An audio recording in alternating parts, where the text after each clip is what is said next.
Okay, Shalom Alaikum. This is me, Mansell89.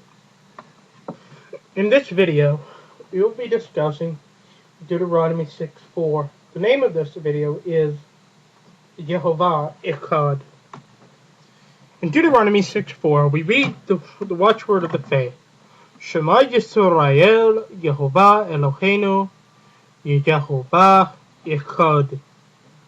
Hear, O Israel, the Lord our God, the Lord is one. Yehovah our God, Yehovah is one. This phrase, this is the watchword of the faith of Judaism. It is the central pillar of monotheistic religions.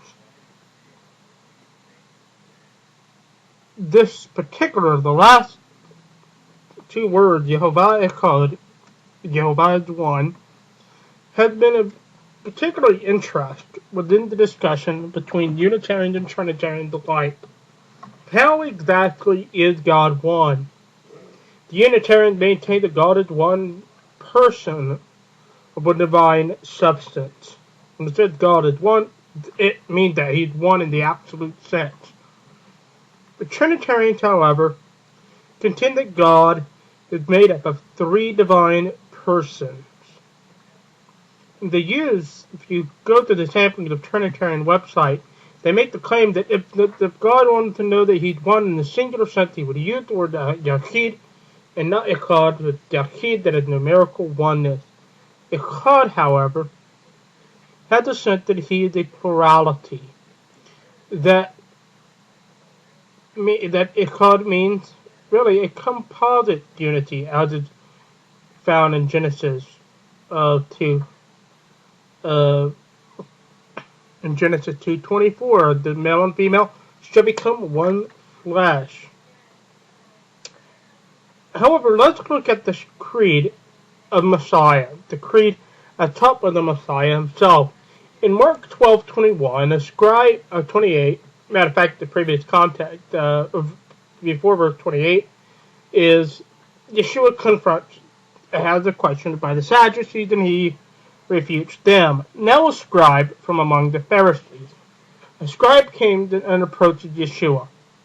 And he asked Yeshua, which commandment in the law is the most important? And Yeshua answered and says, Hear, O Israel, the Lord our God is one Lord. Deuteronomy Mark 12:29. In the Greek, we read,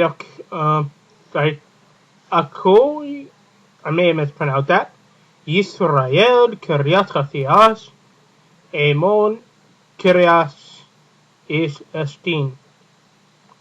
The phrase for one in this is, Hear, Israel, the Lord our God, the Lord is one. Or the Lord our God, He is one. The Lord, He is one. The word is the nominative masculine singular. In other words, this is the word for one, by the way. In other words, He's a unit. He is one in the absolute sense of the word. The word estin, the last word, is a third person singular. He is. He. The Lord our God, the Lord, He is one. This creed, from the viewpoint of Jesus, is that God is a singular oneness, not a composite unity, a compound oneness, or a oneness of plurality, but He is one in the absolute sense of the word.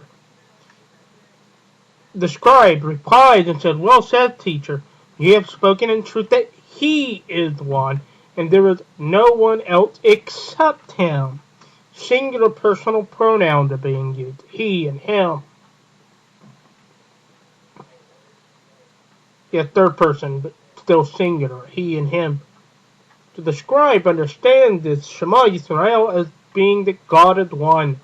Not just one composite being, but one person. The scribe is a Unitarian monotheist.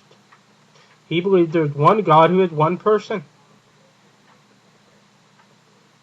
Jesus replied and said, "You are not far from the kingdom of God." And no one then dared to ask him a question any longer. Yeshua did not rebuke the scribe and said, "No, you misunderstood the Shema." It's not really saying that God is one person. Rather, God is one divine being of three person hypostases. The God is one unity. He's composite oneness. No, he rather commended them and said, "You're right. God, he is one." Both the Jew, Jesus the Jew, Yeshua, and the scribe both agree that God is one in the absolute sense of the word. They both believe that God is a Unitarian God, that he exists as one person. So with that being said, until next time, Shalom Aleichem.